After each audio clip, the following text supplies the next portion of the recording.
आसमान में होते बदलाव को देखकर मैदान में मौजूद सभी लोग काफी ज्यादा हैरान हो गए। वो लोग लगातार उस बूढ़े आदमी को देखते रहे जो अचानक से सभी की नजरों के सामने आ गया था। वहीं उस आदमी को पहचानने वाले लोगों के चेहरे पर तो और ज्यादा हैरानी दिखाई देने लगी। तभी मेघावत ने हैरत में पड़ते हुए कहा, युगराल, ये पागल तो नहीं हो गया है? ये इस लड़के को बचाने की कोशिश क्यों कर रहा है?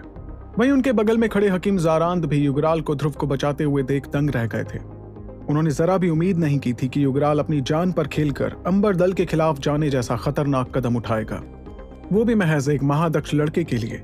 इसके साथ ही ज़ारांद और मेघावत एक दूसरे को देखने लगे, क्योंकि जितना वो युगराल को जानते थे उस हिसाब से वो जल्दबाजी में फैसला लेने वालों में से तो बिल्कुल नहीं था।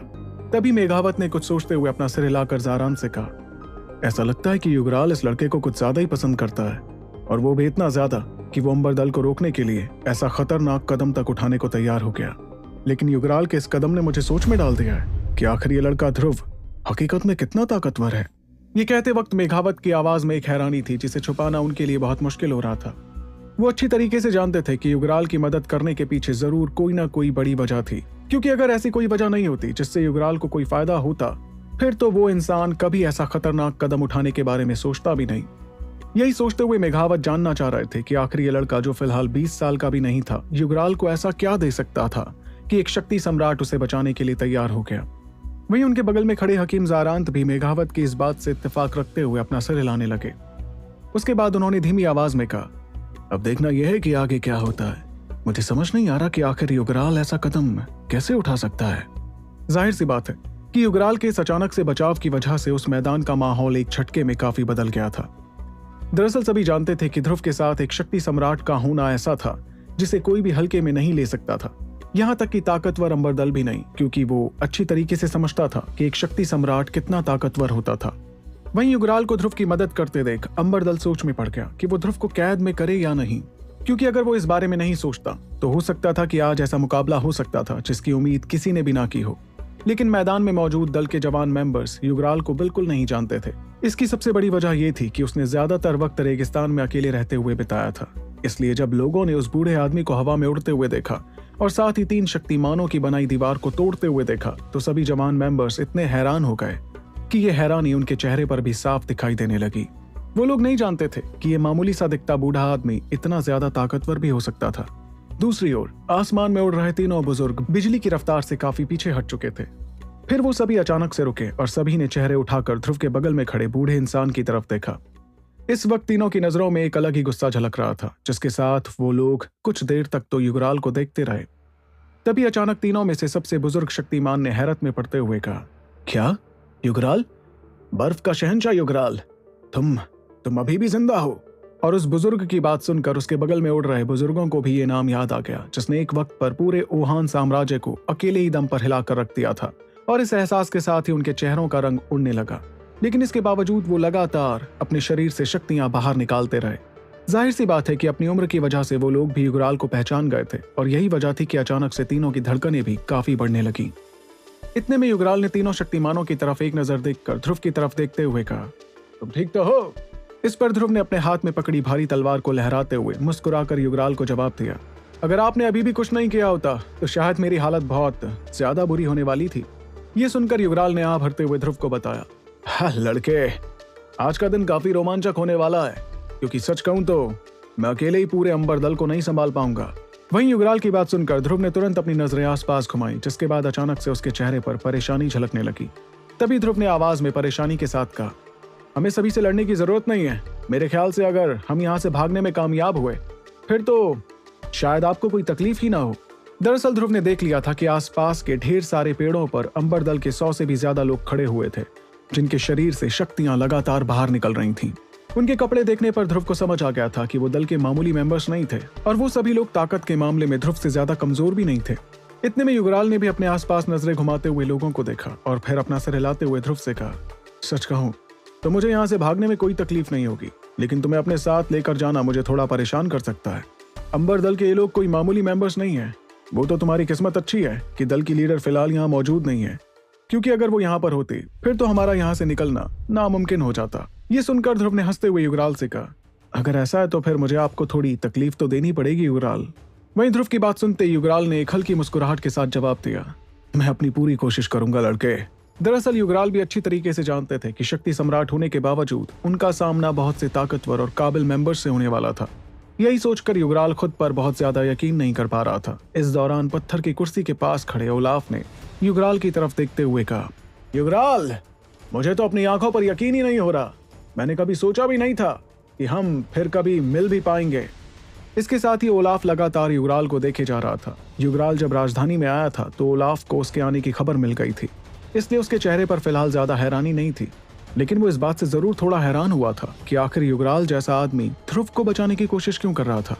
वहीं ओलाफ की बात सुनकर युगराल ने मुस्कुराते हुए कहा, क्या बात है ओलाफ, इतने सालों में तुम्हारा ओहदा तो काफी बढ़ गया है। मुझे अच्छी तरह से याद है जब हम पिछली बार मिले थे तब तुम अंबर दल के बुजुर्गों में शामिल हुए थे, और मुझे ये जानकर काफी हैरानी हुई कि तुम अब सबसे बड़े बुजुर्ग बन गए हो। इस पर ओलाफ ने युगराल की तरफ घूरते हुए कहा, यह सब दल की लीडर के भरोसे की वजह से हो पाया है। वो मेरी बूढ़ी हड्डियों पर अभी भी बहुत यकीन करती है। खैर, हम पुरानी बातों के बारे में फिर कभी बात कर लेंगे। तुम्हें शायद अब तक समझ आ गया होगा कि हम लोग इस लड़के ध्रुव को यहाँ रोककर इससे पूछताछ करना चाहते हैं। सच कहूं तो ये बात हमारे अंबर दल की इज्जत की है, इसलिए मैं उम्मीद करता हूं कि तुम हम दोनों के बीच में आकर अंबर दल और दरबार परिवार के रिश्ते को खराब करने की कोशिश नहीं करोगे। यह सुनकर युगराल मुस्कुराने लगा, क्योंकि उस पर ओलाफ की धमकी का कोई असर नहीं हुआ था। फिर उसने धीमी आवाज में कहा, मुझे माफ करना ओलाफ, लेकिन किसी वजह से मुझे ध्रुव को सही सलामत रखना होगा, इसलिए मैं उम्मीद करता हूं कि तुम आज मेरे कहने पर इसे यहां से जाने दो। और अगर तुम ऐसा करते हो तो मैं वादा करता हूं कि आगे जाकर मैं तुम्हारा ये एहसान कभी नहीं भूलूंगा। लेकिन युगराल की बात सुनकर बुजुर्ग ओलाफ के चेहरे पर परेशानी दिखने लगी। फिर इस परेशानी के साथ उसने भारी आवाज में युगराल से कहा, युगराल, तुम जानते हो कि यह नामुमकिन है। मिशाक हमारे दल का सिर्फ एक खास दोस्त ही नहीं था, बल्कि हमारे दल का मेंबर भी रह चुका है। और अगर हमने मिशाक की मौत के गुनहगार को कुछ नहीं किया, फिर तो हमारे मेंबर का हम पर से भरोसा ही उठ जाएगा। इस पर युगराल ने अपना सिर हिलाकर ओलाफ को जवाब देते हुए कहा, अगर ऐसा है तो फिर मेरी भी अपनी मजबूरियां हैं ओलाफ। युगराल ओलाफ को देखकर समझ गया था कि सिर्फ बातों के दम पर ध्रुव को वहां से ले जाना नामुमकिन था, इसलिए उसने अपनी आंखें बंद करके तुरंत एक नजर आसपास देखा, जिसके बाद उसने तुरंत ध्रुव को पकड़ लिया। लेकिन इसके पहले कि वो कुछ कर पाता, ओलाफ जो उसे लगातार घूर रहा था अचानक से चिल्लाने लगा, तीनों शक्तिमान, इन्हें किसी भी कीमत पर रोको, और अंबर दल के खास मेंबर्स, तुम सभी अंबर कोहरे की तैयारी करो। और फिर जैसे ही ओलाफ की आवाज अंबर दल के हर मेंबर तक पहुंची तो आसमान में तैरते तीनों शक्तिमान एक झटके में तेजी से उड़ने लगे। फिर तीनों ने अचानक से युगराल का रास्ता रोक लिया। इतने में अंबर दल के खास मेंबर्स जो कि पेड़ों पर खड़े हुए थे, सभी ने एक साथ जोर की चीख निकाली जो मैदान में गूंजने लगी। इसके साथ ही सभी के शरीर से ढेर सारी शक्तियां निकलने लगी जो सफेद रंग की दिखाई दे रही थीं। वो शक्तियां किसी कोहरे की तरह दिखाई दे रही थी और अचानक से एक दूसरे के साथ मिलने लगी। फिर वो सभी शक्तियां पूरे आसमान में फैल गईं। इसके बाद कुछ ही पलों में पूरे मैदान में एक ऐसा कोहरा तैयार हो गया जिससे बाहर निकल पाना बहुत ज्यादा मुश्किल हो गया। उस कोहरे ने पूरे मैदान को बंद कर दिया था, जिसे देखकर युगराल ने तुरंत तीनों बुजुर्गों पर हमला कर दिया। फिर युगराल ध्रुव को बचाने की लगातार कोशिश करते हुए जैसे तैसे तीनों बुजुर्गों से बचकर निकल गया, जिसके बाद बिजली की रफ्तार से वो उस कोहरे की चादर के बिल्कुल नजदीक पहुंच गया। इसके तुरंत बाद उसने अपना हाथ लहराते हुए उसमें से शक्तियां बाहर निकाली जो सीधे उस कोहरे की चादर से जाकर भिड़ी। इस वजह से वो चादर एक पल के लिए कांपने लगी, लेकिन वो इतनी मजबूत थी कि उसे तोड़ना बहुत ज्यादा मुश्किल था। वहीं अपनी कोशिश नाकाम होते देख युगराल ने गुस्से में कहा, अरे ये कोहरे की चादर टूट क्यों नहीं रही। ये कहकर युगराल एक बार फिर अपनी शक्तियों का इस्तेमाल कर उस कोहरे पर हमला करने ही वाला था कि तभी अचानक उसके पीछे 3 ताकतवर शक्तियां आकर खड़ी हो गईं। फिर युगराल के पीछे आते ही तीनों ने अपनी शक्तियों को मिलाना शुरू कर दिया, जिस वजह से युगराल के पास एक ही रास्ता बचा कि वो वहां से मुड़कर कहीं और चला जाए। लेकिन कहीं और जाने के पहले उसने तुरंत अपना हाथ आगे लाते हुए बर्फ की एक पतली दीवार तैयार की ताकि वो तीनों शक्तिमानों की शक्तियों को रोक सके। लेकिन तीनों शक्तिमानों ने महसूस कर युगराल के भागने के सारे रास्ते बंद कर दिए। इतने में अचानक से युगराल ने ध्रुव को थोड़ी दूर फेंकते हुए कहा, ध्रुव, जरा कुछ पल इंतजार करो और जरा संभल कर रहना, मुझे सिर्फ 10 मिनट दो, तब तक मैं इन लोगों को संभाल कर आता हूँ। और जैसे ही ध्रुव तीनों शक्तिमानों के घेरे से बाहर हो गया तो अचानक से युगराल के चेहरे पर नाराजगी दिखाई देने लगी। इसके साथ ही उसके शरीर से खतरनाक तादाद में बर्फीली शक्तियां बाहर निकलने लगी, जिससे आसपास की सारी नमी भी बर्फ में बदलने लगी। फिर जैसे ही हवा में ढेर सारी बर्फ दिखाई दी तो युगराल ने अपना हाथ जरा सा लहराया, जिसके बाद वो बर्फ के टुकड़े तेजी से तीनों शक्तिमानों की तरफ हमला करने के लिए बढ़े। उसके तुरंत बाद वो बर्फ के टुकड़े चारों ओर से शक्तिमानों की तरफ बढ़ने लगे, जिसे देखकर एक पल के लिए तो तीनों के चेहरे पर हल्की घबराहट दिखाई देने लगी। जाहिर सी बात है कि वो भी इस बर्फ के शहंशाह को अच्छी तरह समझते थे, लेकिन फिर उस खतरनाक हमले से बचने के लिए तीनों ने अपनी शक्तियों को मिलाते हुए एक ऐसी दीवार बनाई जिससे टकराकर वो बर्फ के टुकड़े उन लोगों तक पहुंच ही नहीं पाए। वहीं आसमान में इस वक्त युगराल का शरीर दिखाई दे रहा था, जो लगातार हवा में मौजूद नमी को बर्फ के टुकड़ों में बदलते हुए बर्फ की उस लहर से लगातार तीनों शक्तिमानों पर हमला कर रहा था।